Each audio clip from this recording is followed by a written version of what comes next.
الطہور شطر الایمان او کما قال وقال النبی علیہ السلام الصبر نصف الایمان سبحان اللہ والحمد للہ تملأان او تملأ بین السماء والارض والصلاة نور والصدقة برہان والصبر ضیاء والقرآن حجت لک او کما قال۔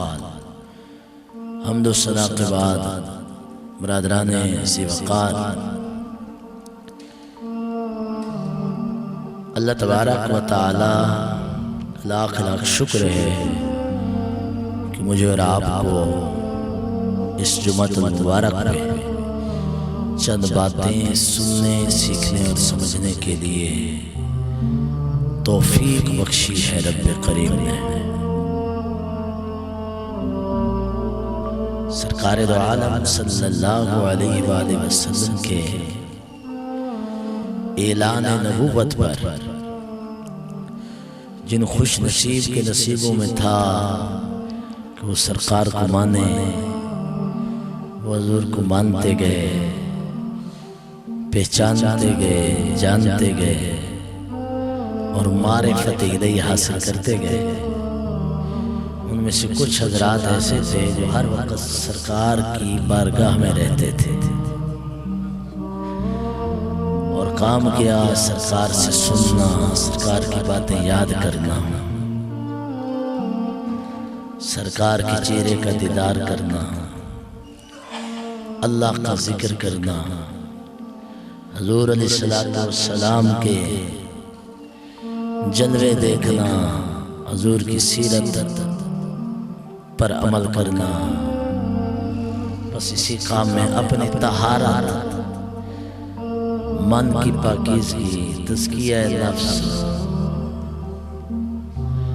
کے لیے ہر وقت لگے رہتے تھے۔ ان کا جینا مرنا یہی تھا ہمیں تزکیہ حاصل ہو جائے، دل کی طہارت حاصل ہو جائے۔ دل کی طہارت بہت بڑی چیز ہے، باطن کی پاکیزگی۔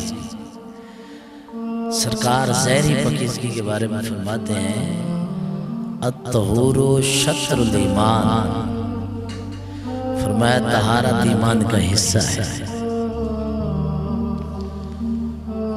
یہ ایمان کے جز ہے۔ جیسے فرمایا الصبر نصف الایمان، فرمایا صبر آدھا ایمان ہے۔ بندہ نمازی بھی ہو، سجدے پہ سجدہ بھی ہو، قاری بھی ہو، تلاوت بھی بے باک کرتا ہو، صبر نہ ہو تو یہ عبادتیں ضائع نہیں ہوتی۔ لیکن صبر کے نہ ہونے کی وجہ سے غصہ، بات بات پہ جھگڑا، وہ بعض اوقات بے صبری ان نیکیوں پر غالب آ جاتی ہے۔ اس لیے میرے آقا کریم صلی اللہ علیہ وسلم کے پیارے پیارے موتی ہیں، اللہ کی رحمت تو بہانے تلاش کرتے ہیں۔ چھوٹی چھوٹی حدیثیں، صبر آدھا ایمان ہے، الطہور شطر الایمان، کہ پاکیزگی ایمان کا حصہ ہے۔